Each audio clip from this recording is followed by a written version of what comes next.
What sort of trends should you be focusing on and or not focusing on, and maybe why, within the Australian property market for your next property investment? Hi, I'm Jared Krause. I'm the co-host of Property Pals Australia, and you're here with Sam Powell as well, the other co-host.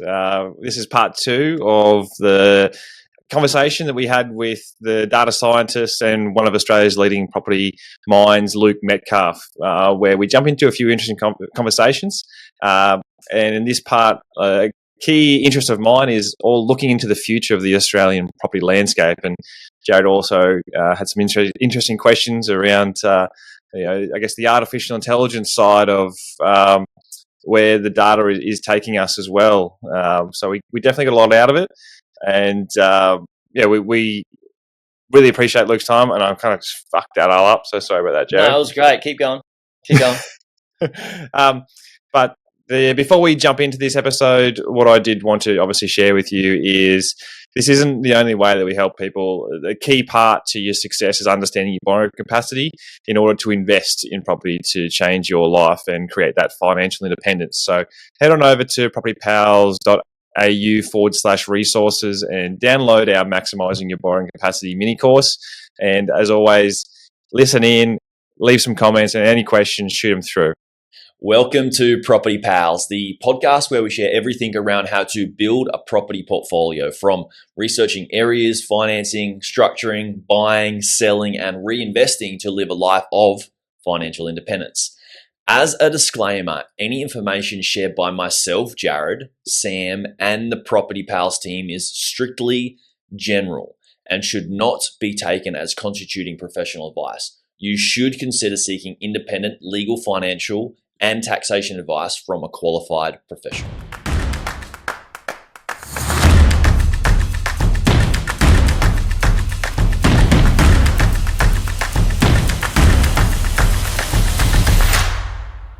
The comment you made around metro and regional previously, because it's sort of relevant to this conversation now, is you said that like the metro do have those larger, periods of, increase and decrease, opposed to the regional.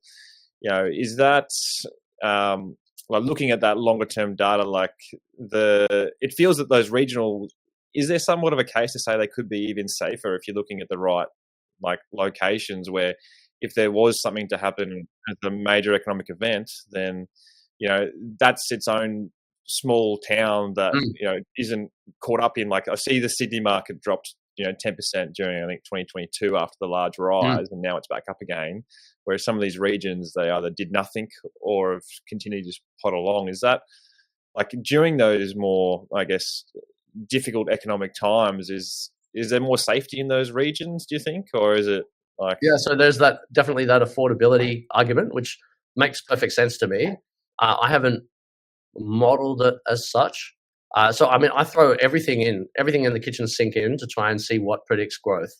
And so that side of things, affordability. So yeah, you could argue, some people will argue, look, we're in uncharted territory. This is an event of its own, that rental stress and mortgage stress has never been so high. Therefore, something is going to change. And one thing I can say is that there is always a retreat to cheap. This is very clear in the data. So this is a law for you. So expensive suburbs are harder to sell. Expensive properties within suburbs in particular. So in slow markets, it's harder to sell the higher end properties. The bottom quintile, that is the bottom 20% most cheap properties within a given suburb, sell fairly consistently regardless of whether it's a boom or a bust. So similarly, you can extrapolate that to say that regional markets are, you can have a flight to affordability. If we stray off into what is not my data analysis, but more my intuitions, I suspect that AI is going to have a big impact. So we've seen that there are studies out there that where an AI doctor outperforms a GP, and an AI teacher in some cases outperforms an individual teacher. A really big point is that with AI, you can even, let's assume it doesn't get smarter than people. So I'm not saying doomsday, it's going to replace all the jobs or anything. It might, but I don't know. I'm not an expert. But one thing that seems intuitive to me is that people will start to have assistants that they'll be able to talk to at any time. So the experience of going to a doctor, you try and remember your doctor takes like a week to get an appointment with. You decide not to go for the crappy one who'll just write you a script because you really want some feedback on your condition versus previous times. So I think what you're going to see is, so when that experience of going to the doctor is pretty substandard. So it's like, symptom B, when did you start getting that? And it's like, maybe I kind of started getting on Tuesday. And they can't even look back easily on their notes. So it's like, is this similar to what I had 6 months ago? And then they look back and they say, you didn't come in 6 months ago. Is it, but yeah, like, is this the same kind of thing? Do I have a recurring thing here? And they can only look up by date, and they've got a very limited time with them as well. They're very expensive. So I think having a individual agent that's with you, that way you can report a symptom or any concern that you have. Hey, I'm just getting a bit of a cough right now, and I just went into this dusty environment or something. So this kind of nurse that's with you all the time, I could imagine will lead to people will go to AI first for medical stuff, and then on the teacher side of things, there's great studies to show that a one-on-one experience, a tutor experience, massively outperforms one teacher going to a class of 25. Why am I talking about this stuff? It is because you might not have as much need, families might not have as much need for government services. So one thing that is keeping people in the cities is the job, increasingly work from home. There's new headsets coming out that are that they're working on. There was a podcast between Lex Fridman and Mark Zuckerberg where they really felt like they're in the same room. Yeah. So better work from home, more seamless. And then you've got your doctors and schools, arguably more done directly talking one-on-one. A one-on-one helper might be a better experience. So I think there will be families that will say, look, why do we need to keep paying this mortgage on this $1.3 million home when we could go out to regional and it won't feel so remote anymore? So I see that as a trend. And I also see as a trend just this flight to good weather. So that's something that we see around the world. So you see the rise of southern states in the US. I've seen it in my data where coastal humid places have been consistently performing well. So there's this thing of like, once other things in your life have been sorted, we've sorted out shelter and food and life in a way is all the creature comforts are being sorted, except you go outside and you get a cough. So it's like you have to rug up and it doesn't feel as nice. Most people feel relaxed when it's warmer, and so I see that there could be a flight to that. Now, Australia in general, this is a really positive story for the Australian market because we might think, I'm in Sydney, I might think of a warm place as Brisbane or Townsville, but the rest of the world sees Sydney and Melbourne as having awesome weather. So I see the demand for Australia really growing. So it does have a massive impact. Having lived in Europe, it does have a massive impact on your psyche if you don't see the sun for 6 months. So this is a very powerful thing. As people become more mobile in their jobs, it's like, why not live in Australia? It's like mostly not that many natural disasters, and the weather is awesome. Even Melbourne weather is considered good for most people around the world. Yeah, not to pick on Melbourne. You're right. I've met so many people that have moved to Australia and love living in any place in Australia based on where they used to live in the UK or the States or wherever. Yeah. Who wants to go into a subway and have their glasses fog up? Who wants to be constantly chasing a cold all through winter? People, the retreat. Safety of Australia as well is big too. Absolutely. It's clean, safe. It's massive. Yeah. So it's a multicultural success story. There isn't the controversy about it that there is in other places. We've been able to integrate a very wide range of people It's quite balanced. There's a lot of different kinds of people here, so there's a lot of different amenities. So I think the story for Australia is pretty positive. I think the demand will be there. What we do with that demand obviously is up for government, but there is a great potential for property investors and the general country to benefit from the what God has given us. Natural, beautiful environments as well, enough space, political stability. These are, as we're getting into a more uncertain world, and we're so far away as well. So I traveled the world 2 years ago, and I love to just talk to anyone and everyone. So it doesn't matter to me. So I'll be in the Philippines, and there'll be some person trying to sell me that I should get a loan so I can be a seafarer or something. Oh, that's an interesting person to talk to. Yeah. And it came up. I reckon about half the people I spoke to talked in one way or another about moving to Australia, whether it be they say they had a nephew that did it and they really like it, or they have a cousin that they want to move, or they themselves are thinking about it. So Australia is really on the radar of the world, and it's not really because we did great marketing. The publicity about our lockdowns and other things are negative.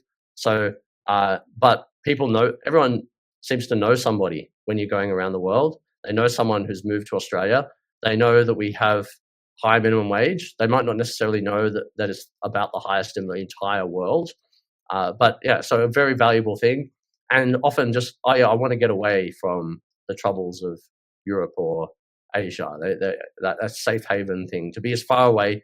So increasingly, in the past, it was a tyranny of distance, but increasingly it's a safe distance in order to continue to carry on your life and a full life. And there isn't the sense like there was when I was growing up in the 80s that we're this backwater, no culture. Nowadays, you'll see, TikTokers and Instagram people from Europe come over here and rave about the coffee and how beautiful things are. So there's a real turnaround there in terms of how we are perceived as a destination. So yeah, that's something of a macro forecast, I guess you could say, but not driven by the data. This is now into the world of my intuitions.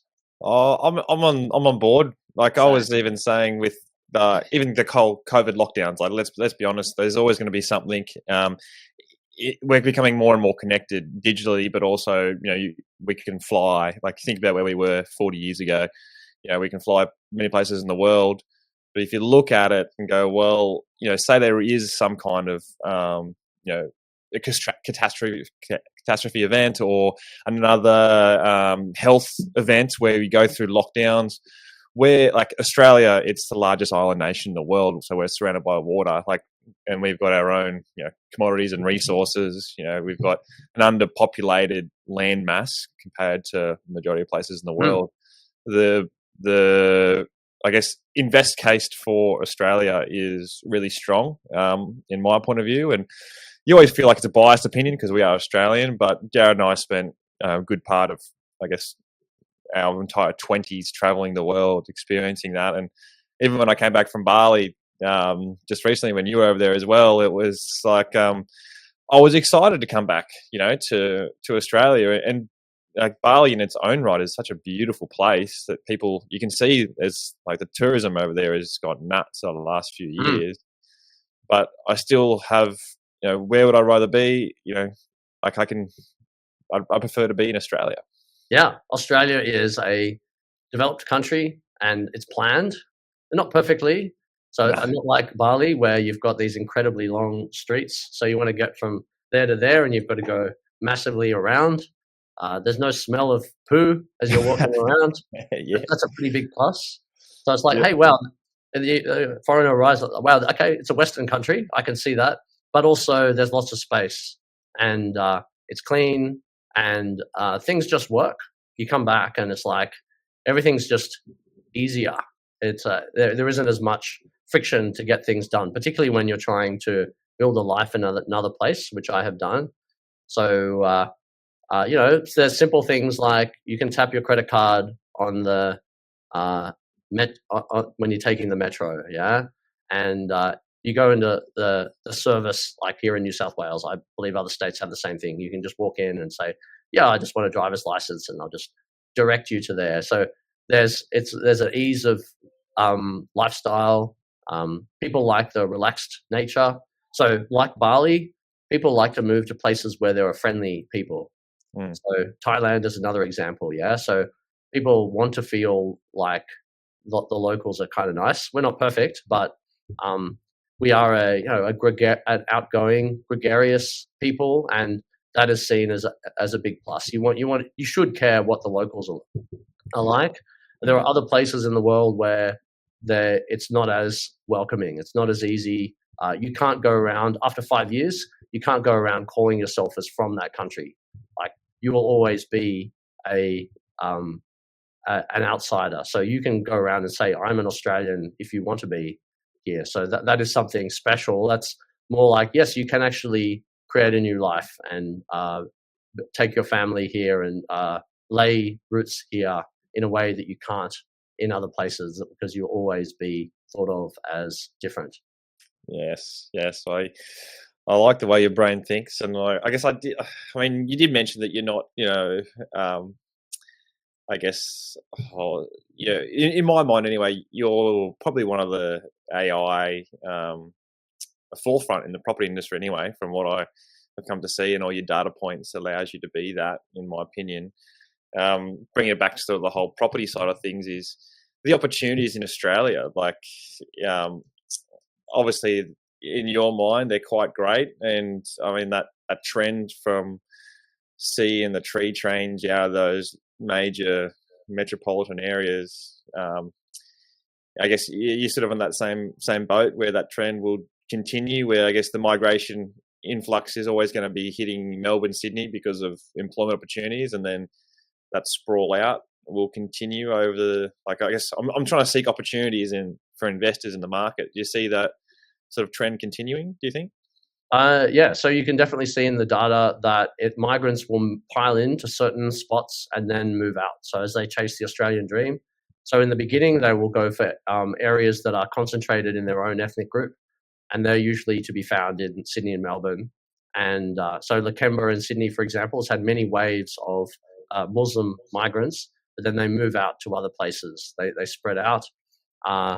And the more Western European someone is, like a Canadian or something, then the more dispersed they are right from the start.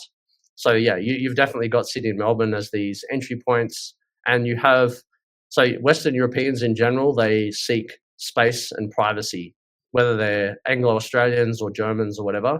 And so it used to be, if you go to Google Analytics and you search for Australian or Australie, French and German for Australia, you will see the outback. Whereas if you search for it in Arabic or Chinese, you'll see Sydney Harbour. So it speaks to migrants are often going after these very convenient and close to jobs kind of areas. That more tolerance of noise than us. I would expect that they're more on the main roads than we are. But yeah, so I expect that pattern to continue, where you're seeing the white flight out of regional, but people do increasingly become more like that. So you have the movement of lots of Asians into the upper North Shore of Sydney, where previously they were in the much more intense areas. So they increasingly become Australian over time. So that means over time there's more of a base of people who like the space and privacy, because we're slowly turning them into Australians. Do you see a time or like migrants come in, they spend is like 2 to 5 years in that sort of, and then they sprawl out? Like, do you have data on that?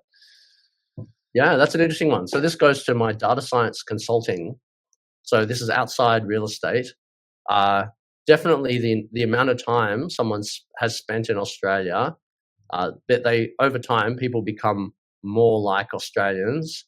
And I think the census, it's got, you put in the year that you arrived, so you've got like up to 25 years.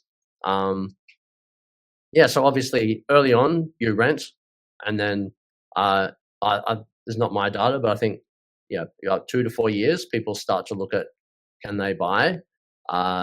So yeah, there's definitely a cycle there. An important point is that we've taken in so many migrants in the past year or two, and there's going to come a point where they are going to need to actually buy. They don't want to rent anymore, and so there is this upcoming demand that we're going to see in the next couple of years, given the amount of migrants we're taking in now. Not to say what we're going to be doing with migrants, how many migrants we're going to be taking in 2 years' time. Yeah, I was going to say, are we going to revert back to the mean with migrant intake of like, was it 300 or 400 as opposed to the 600 or so we took in last year? Yeah, I don't know. Government policy. Come on, Luke, give me all the answers, mate. Oh yeah. So if I could model that, what would be? So if I took in a large number of governments over a large period of time, but that's coming into more the so there's questions of how much is there enough infrastructure, how socially acceptable is it to talk about the subject, what other things are going on in the world. So I know there are times where, like when Britain voted for Brexit, immigration was very high on the agenda, more than at other times, just at that point. So yeah, you're getting into the realms of political science as well, and yeah, I don't know. That's not data. that's well, there's different data, yeah. So you might be predicting different things.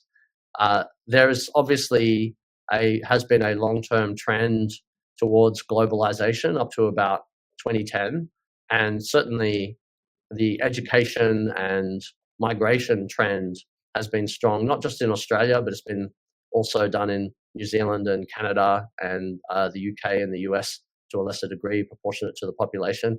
So yeah, there's definitely trends for that there. I couldn't tell you where it's going to be.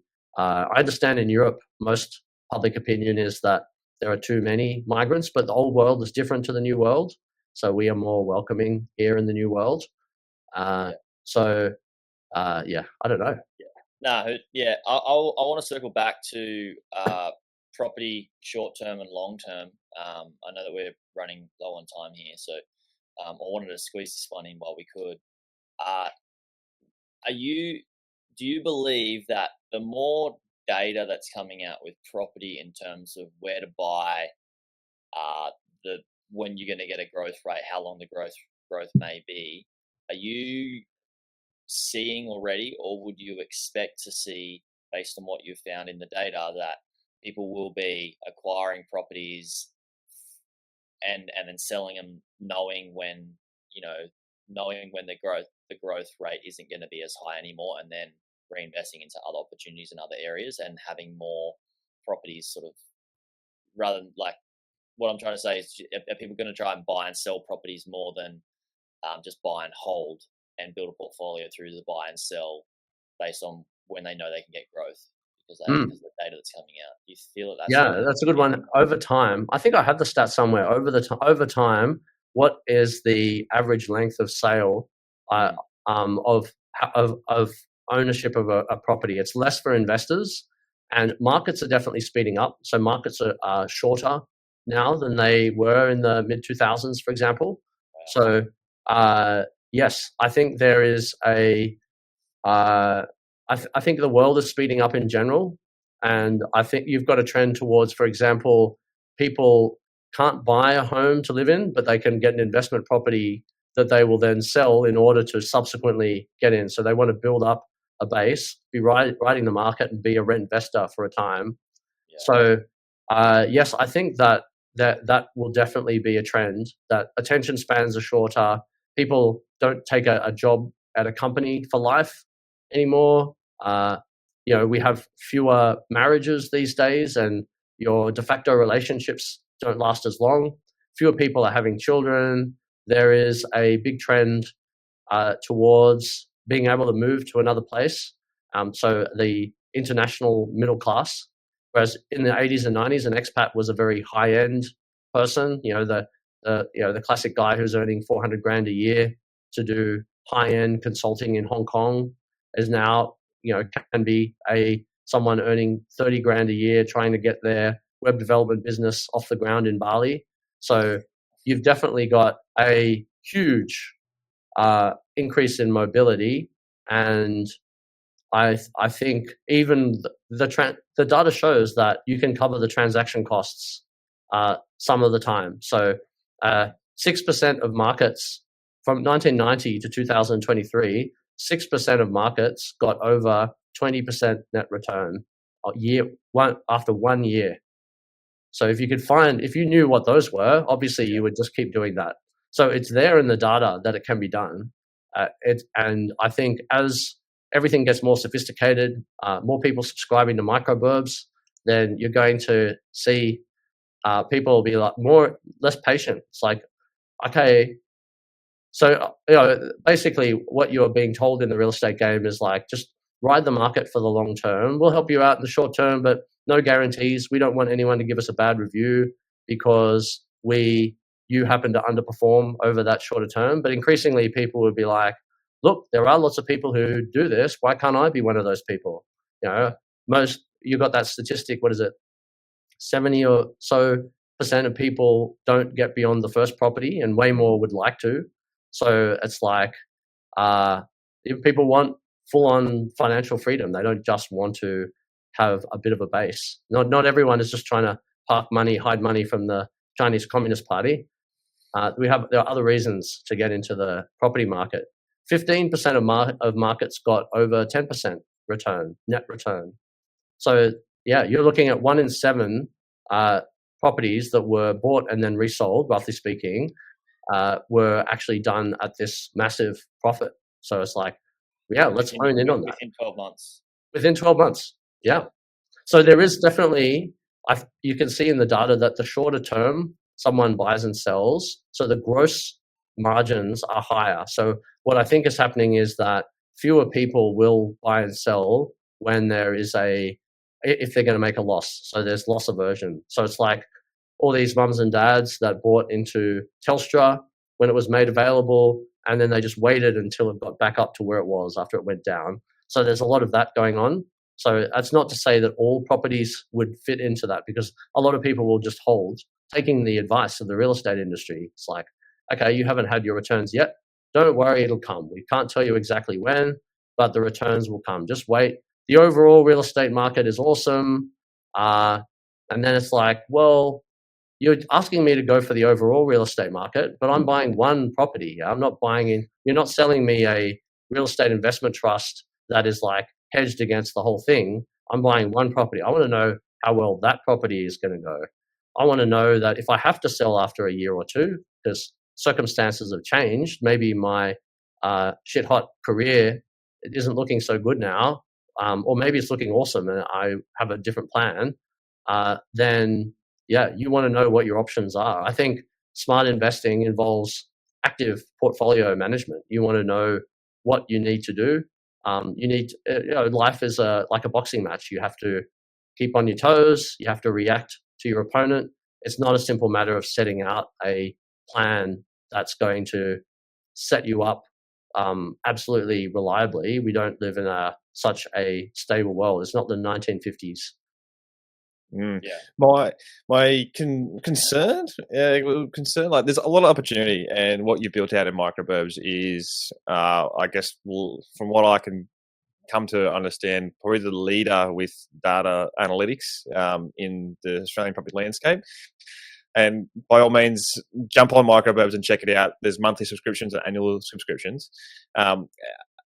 Obviously, I guess you're going to say that you're going to build it out over time, or continue to build it out with different data metrics. Is it in your mind that this thing, microburbs, is going to get bigger and bigger now that you've built it out? Everyone looking, like major players looking at similar data metrics, investors looking at the same data metrics. How do you kind of reduce that risk of, I guess, everyone piling into sort of one market? Is yours like, is it track it daily, monthly, like your updates? Can you sort of walk me through that? Yeah, that's a really good question. So we're very much about being as real time as possible. So we have competitors that are taking in transactions from 18 months ago to influence their median prices. Yeah, really old stuff. So we're using more modern techniques to keep up with market trends. We don't care that our graphs are a bit jagged, yeah, because markets change quite rapidly. So you can have a whole lot of buyers on a market one week, and then they go and buy a whole lot of properties, and then there aren't so many. Suddenly there isn't as much demand. So you've got a small number of homes, and then you get in most suburbs, you've only got a small number of homes or zero homes actually for sale and a small number of buyers. So naturally you would expect a fair bit of volatility in that market, but most of the rest of the industry likes to smooth that out. We're much more about, okay, we only need to serve the buyer. We don't need to serve the seller's agent or the media or whatever. We're very just focused on the buyer and the buyer's agent. So what is the price most representative of current market conditions? So that's one thing, is like having it very much about now and not about a long time ago. And then the other thing is we're currently on 2 weekly, so fortnightly updates on median prices, but we're actually moving to weekly. So I've actually done studies, research that I'll be publishing that shows that even after a week or two, you can see divergence in prices. So they start, different markets start to decouple from the past over very short time periods where there is volume. Now, obviously, your average market is not going to change much from week to week.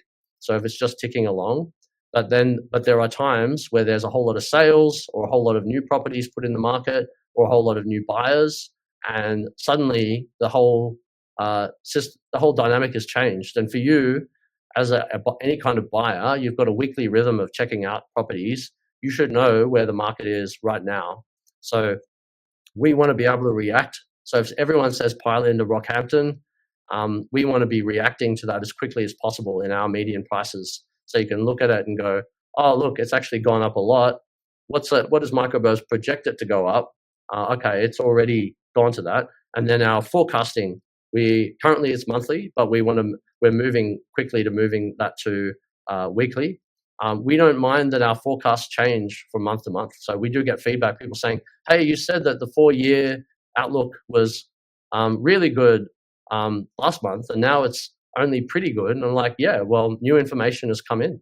Other suburbs have sold, or there's been a whole lot of volume that we've learned from. So the market, it's always learning. And given that everything's speeding up, we want to be really reacting to those changing market conditions. Absolutely. And that includes your pump and dump kind of situations where suddenly the price is starting to edge up. So what you don't want, so imagine a median price going back 18 months, and it's just, you had most of them sell for about 400. Suddenly you're starting to get a whole lot selling for 600 over here at the very end. And it's like, you don't want it to be still going, in the middle it's still 400, in the middle it's still 400, and then those 600s not to register for another year. It's too late. You're going to jump in at the wrong price. So so being really up to date is one thing. Being independent is another. So we don't get any data from CoreLogic. People think we do, think we're like a CoreLogic, where we are independent research. We have our own base of listings. We build them, our median prices ourselves. So having that independent base means that we're not simply going to we're not following some narratives that are out there. It's not things that happen to sell well in the market. It's just the data itself. So a lot of the ads that you will see are just things that sound good. People are receptive to them. They try a few different campaigns, and the one that actually gets people through the door to pay, that's the one that they go for. And like we've said before, once you've got that campaign going and you've trained your staff up on it, you want to keep that gravy train running as long as possible. Whereas we're just data driven. Like we just go, oh, look, the model goes, oh yeah, market conditions have changed. We've changed our outlook. We don't care. We said it was going to be great, but now we don't reckon. So it's just like, hey, we're always learning, and we will adapt and pay attention to when there's a whole lot of new, really high price sales. Love that. The data, so important. Luke, wow, so appreciative of you coming on and chatting to us and sharing so much about what you've done and what you've built, and the property market in general, and these laws are so valuable. So thanks for coming on. Microburbs, where people can check you out. Is there anywhere else that you put content out or anything like that? Yeah, we have a podcast page on Microburbs. It's probably about the best right now. But we'd have Facebook and socials in general. So if you want to add to that, we'll be doing a lot more of this stuff. Increasingly, as the team grows, I'm freed from the day-to-day code. So I've got more time to do wonderful podcast interviews like this. So yes, by all means, subscribe on the socials. But yeah, microburbs.com.au. I really appreciate the opportunity to talk to you guys and your positive feedback. It's been great to have you, mate, and definitely check out the website, everybody, microburbs.com.au. Luke does, even, like as he mentioned, there's forecasts for growth on an annual basis to give you more confidence, and also there's not many places that track data back to 1990 to give you that 4-year growth outlook to build your confidence. And we'll put a link in the subscription as well. So by all means, click on that and follow your nose. And as always, if you, enjoying this, definitely comment below, because I always like an excuse to get Luke in front of the camera and ask him a whole bunch of questions. So thank you very much for your time. Thank you very much. Happy to do a follow-up and answer the user questions. Love it. Thanks.